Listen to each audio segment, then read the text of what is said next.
Hey everyone, and welcome to this explainer. Today we're diving into something really exciting, a massive transformative shift that's happening right now in modern science education. We're going to look at how we can totally rethink the way students experience science, technology, engineering, and math. You know, if you've ever felt boxed in by the physical limits of a traditional classroom, or if you're just looking for that magic spark to deeply engage the next generation of scientists, well, you're in the exact right place. Let's get right into it. So here's our roadmap for today. First up, we'll cover the power of hands-on learning. Then we'll tackle the limits of traditional labs, followed by the virtual lab revolution. And finally, we'll wrap up with how to actually choose the right platform. All right, Section 1. The power of hands-on learning, moving beyond observation. I want you to really let this quote sink in. Science becomes truly meaningful when students can explore, experiment, and discover concepts through action rather than observation alone. Because let's be honest, science isn't a spectator sport, right? It's fundamentally about action. It's about rolling up your sleeves, getting your hands dirty, sometimes literally, but always intellectually, to figure out how our world actually works. So what exactly do we mean when we talk about hands-on science learning? Basically, it's an active learning method that leans heavily into experimentation, exploration, and observation. The real magic phrase here is transforming abstract concepts into tangible experiences. Because for true comprehension to happen, students need to visualize and manipulate the stuff they're learning.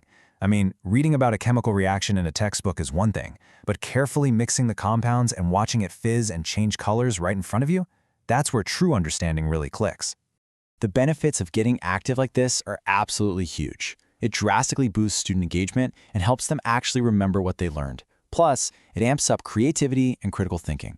But I want to highlight a really crucial point here. It safely enables learning from failure. Think about it. The freedom to safely mess up, to troubleshoot and try again, that's exactly how a scientific mind is built. And ultimately, it bridges that gap between dry textbook theory and real-world application. Now here's a massive data point that's going to blow your mind. Research actually shows that hands-on learning can be up to 6 times more effective than passive sit-and-listen instruction. 6 times. When students get to use immersive experiential techniques, their long-term memory improves, test scores shoot up, and they walk away with a profoundly deeper grasp of STEM fields. It's a total game changer. Okay, moving to Section 2, limits of traditional labs and the barriers to physical experiments. So if hands-on learning is 6 times more effective, why aren't students doing it all day, every single day? Well, that brings us to a pretty massive roadblock. I want to throw this question back to you, thinking about your own schools and programs. What are the physical and financial limitations of traditional lab experiments? We all want our kids doing hands-on science, but making that happen at a large scale, it comes with some serious friction. Let's break down those roadblocks. Think of this as the sticker shock and safety reality check. Traditional physical labs need huge budgets for expensive equipment, constant restocking of supplies, and regular maintenance. Plus, there are unavoidable safety risks whenever you're dealing with dangerous materials. Access is also super restricted by physical space and strict lab hours. And, because of all of this, students rarely get a chance to repeat complex experiments. If a student messes up a titration that took an hour to prep and uses pricey chemicals, well, they probably aren't getting a second try. And that physical and financial constraint actively holds them back from iterating and learning through failure.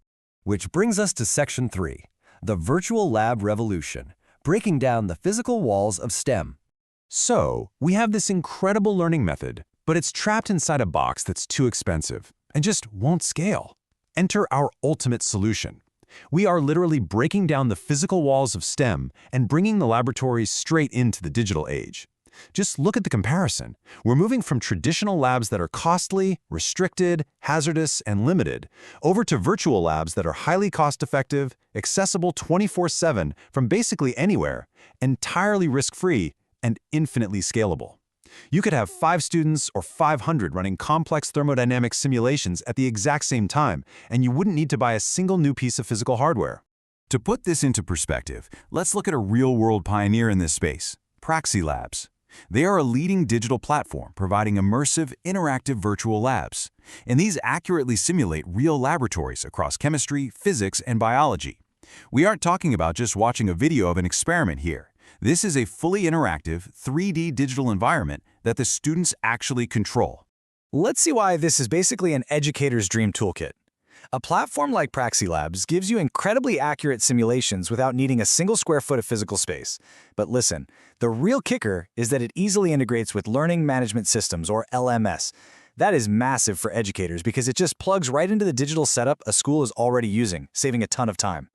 Add in detailed student performance tracking and the ability to host hundreds of concurrent users, and you've got a seriously scalable educational powerhouse on your hands. Let's quickly walk through how this actually flows in practice. Step 1, a student logs in and jumps into a realistic 3D scenario on literally whatever device they have handy, a laptop, a tablet, even their smartphone.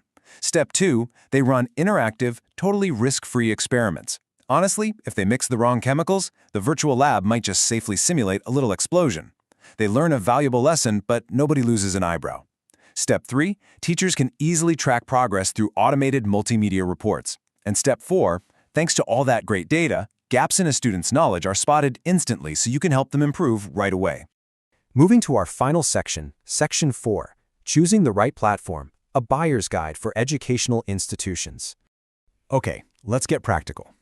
If you're an administrator or an educator looking to actually bring this tech to your students, how do you evaluate what's out there? I really want to stress this. Flashy 3D graphics just aren't enough. A solid virtual platform absolutely has to simulate reality, sure, but it also has to actively support your curriculum goals, diverse student needs, and real teacher assessments. The software needs to be a seamless part of your educational framework, not just some disconnected video game they play on the side. So here is your master rubric for knowing exactly what to demand from a vendor. First up, curriculum alignment. It has to match your actual learning objectives. Second, LMS integration. It needs a smooth connection with Moodle, Blackboard, Google Classroom, whatever your school uses. Third, and please do not overlook this, is performance on low-end devices. This is absolutely crucial for ensuring equity so kids with limited hardware or slower internet at home aren't left behind. Fourth is robust assessment and reporting so teachers can actually track progress. And finally, multilingual support, which makes the whole experience deeply inclusive for students from all sorts of language backgrounds.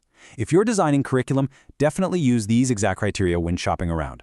We've seen how hands-on learning is 6 times more effective, and we've seen how virtual environments completely wipe out the financial and physical barriers of traditional labs. The technology is already here, it scales beautifully, and it works. So, I'm going to leave you with this one final thought to chew on. Are you ready to move beyond observation and use virtual labs to truly empower the next generation of scientists? Thank you so much for joining me for this explainer. I really encourage you to start exploring these digital tools for your own classrooms today. Catch you next time.